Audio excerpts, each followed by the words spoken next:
le sujet, ça pouvait être des choses très différentes, quoi, hein. Ça peut être l'individualisme libéral, hein, de Mandeville et Adam Smith, et puis ça peut aller jusqu'au sujet libre de Hegel, au savoir absolu finalement, et de la sujet qui a pris connaissance à travers la phénoménologie de l'esprit du parcours, hein, et qui se l'est approprié, et puis dans un deuxième temps, mais alors là c'est pour ceux qui sont très, très costauds, et ils s'attaquent à la logique après, quoi. Donc c'est un peu voilà, donc l'idée, donc ça peut être des choses très différentes, quoi, hein. Donc ça peut être une tentative, et ça ne veut pas dire que Kluskar suit Hegel, quoi, hein. Donc ce serait plutôt lui une phénoménologie de la praxis, quoi. Il ajoute la praxis qui n'était pas vraiment présente chez Hegel, qui est quand même dans l'idéalisme. Donc voilà, donc ça peut être, le sujet, ça peut être des agents qui se télescopent à travers la seule gestion de leurs propres désirs, quoi, voilà, donc c'est ce qu'Adam Smith ou les libéraux, Mandeville, etc., préconisaient. Et puis ça peut aller jusqu'à ce que, effectivement, la subjectivité cherche, comme chez Hegel ou comme chez Kluskar, à prendre conscience, avoir une représentation d'elle-même. Enfin, quand Kluskar dit la praxis accède à la représentation de son être, et à mon sens, ce qui est important chez Kluskar, c'est qu'il ne s'arrête pas là, c'est-à-dire que la représentation, cette représentation permet l'organisation politique de la praxis. C'est-à-dire que d'un atome qui se télescope dans le libéralisme simplement en gérant ses désirs, le niveau zéro de la subjectivité, on peut arriver à une subjectivité qui, elle, prend conscience de l'ensemble de son parcours. Phénoménologie de l'esprit chez Hegel, phénoménologie de la praxis chez Kluskar.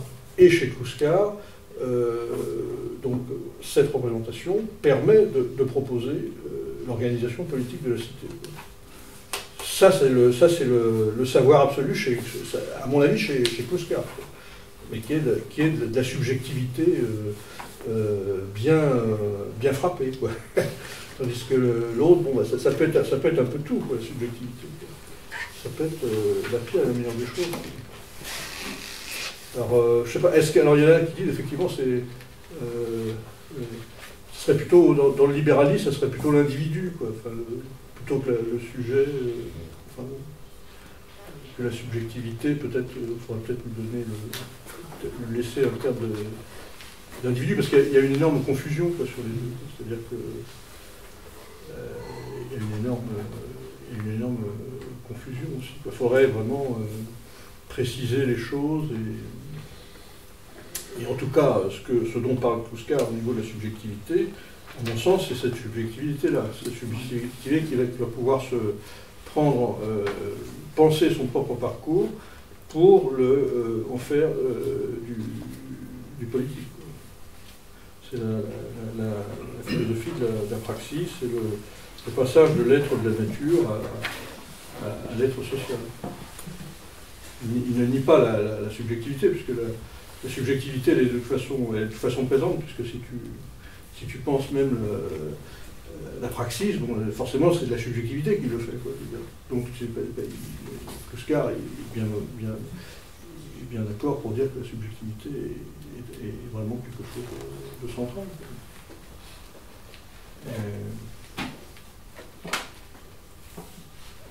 Je pense que c'est, je pense que c'est de mon point de vue, je pense que c'est une bonne remarque surtout dans ce livre premier.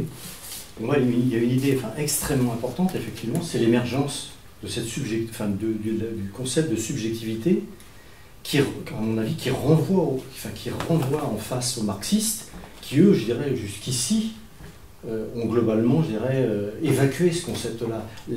Comment dire, globalement, le mettant à égalité avec, et il le dit plus tard, l'individualisme. C'est-à-dire qu'effectivement, toutes les philosophies dites idéalistes, quelque part en terminologie marxiste, c'est-à-dire soit réactionnaires, Je dirais globalement, on ne parle pas de la subjectivité, on ne parle pas de la subjectivité. Et lui, en fait, il réintroduit cette notion, comme tu l'as, à mon avis, défini, cette subjectivité qui permet d'appréhender, je dirais, de par ce concept du réel que chaque sujet interprète ou ressent, il va pouvoir effectivement restituer un être social.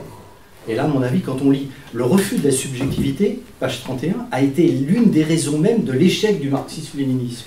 Un contresens total sur les enjeux. Et maintenant, le mal est fait, on est contraint polémique d'aller chercher chez l'adversaire ce qui aurait dû être l'un des fondements de la refondation du matérialisme dialectique. Comment ne pas avoir compris que la subjectivité était l'ennemi numéro 1 de l'individualisme et de l'appropriation? On a confondu la subjectivité de valeur universelle, ce qui est commun à tous, fondement de la volonté générale, concept de Rousseau, et l'individualisme de valeur capitaliste. C'est vrai que les marxistes ont pu confondre à un moment donné la subjectivité bourgeoise qu'est l'individualisme avec la subjectivité tout court. C'est-à-dire que si effectivement il y a eu ce court-circuit, ce raccourci, si vous voulez, entre la subjectivité individualisme, qui certes, elle, est à condamner, puisque voilà, c'est le niveau zéro de la subjectivité, et jeter le bébé avec l'eau du bain, jeter toute la subjectivité, c'est là qu'est le problème, quoi. Alors, effectivement, bon, ça, donc, Kouskar, Lukács, des gens comme ça essayent de corriger le tir. Ouais, mais c'est vrai que c'est pris dans des appareils, etc., donc ils n'ont pas forcément... Kouskar n'a pas été l'intellectuel organique du PC, quoi, non? C'était Althusser ou d'autres. Et à l'époque, il était même lui-même empêtré dans ces raisonnements-là. C'était pas simplement lui dire... il arrive à un moment de son parcours où il fait ses constats, où il fait ses analyses, qu'il n'a pas fait auparavant. Il y avait une position beaucoup plus radicale par rapport à la psychanalyse il y a 30 ans que dans les 10 dernières années, quoi.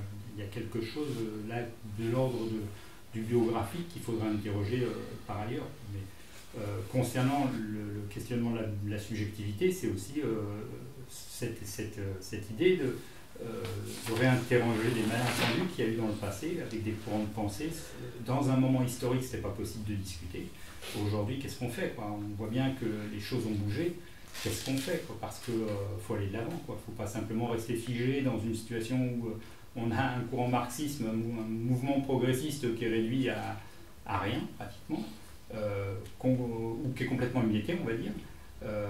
Alors qu'en face, on a des courants d'idéologie dominante qui sont terriblement reconstitués, quoi, par rapport à ce qu'ils ont pu être après 1945 ou à ce qu'ils ont pu être durant les 30 glorieuses sur lesquelles il a beaucoup travaillé. Donc ouais, la subjectivité, c'est un sujet sur lequel il y a beaucoup à dire, parce que justement, je repense à Lefebvre, on parlait de Derrida, on parle de tout ce groupe, j'allais de pensée de Vincennes, qui était dans ces mêmes années, qui était dans des propositions alternes à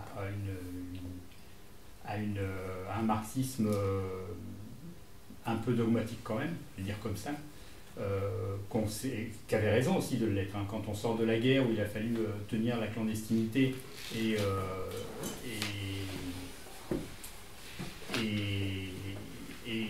gagner, quoi, il y a quand même quelque chose de l'ordre de la rigueur, de la rigidité qui l'a permis, quoi.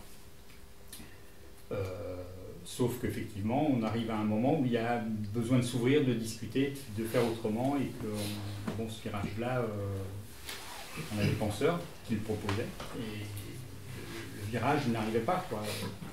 On restait enquisté dans un conflit social-démocratie révolutionnaire, social-démocratie révolutionnaire, et peut-être que quelque part, on a transporté ça jusqu'à aujourd'hui dans les organes, dans les organisations, quoi. Ça revient à ce qu'on disait tout à l'heure par rapport à la prégnance du concret, du terrain, par rapport à tout ce qu'on peut penser par ailleurs, quoi. Et oui, la subjectivité, c'est un élément clé, quoi, de comment on va reconstruire des subjectivités qui se...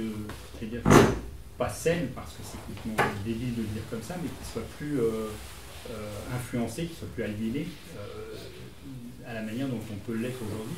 On a une aliénation telle qu'on peut avaler la novlangue, les fameuses novlangues dont parle Chomsky, dont parle pas mal de monde en ce moment, dont Michel Étivean, le biographe d'Ambroise Croizat.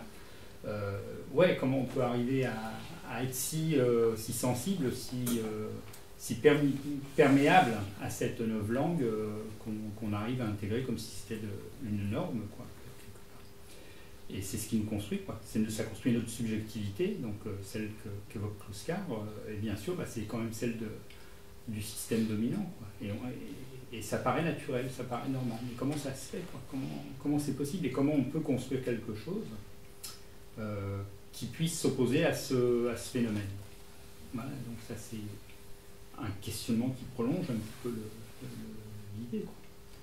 On parlera de refondation progressiste, ouais, mais pour l'instant la refondation sociale c'est celle du MEDEF de 1995-1997, quoi, qui est encore en train de se mettre en place.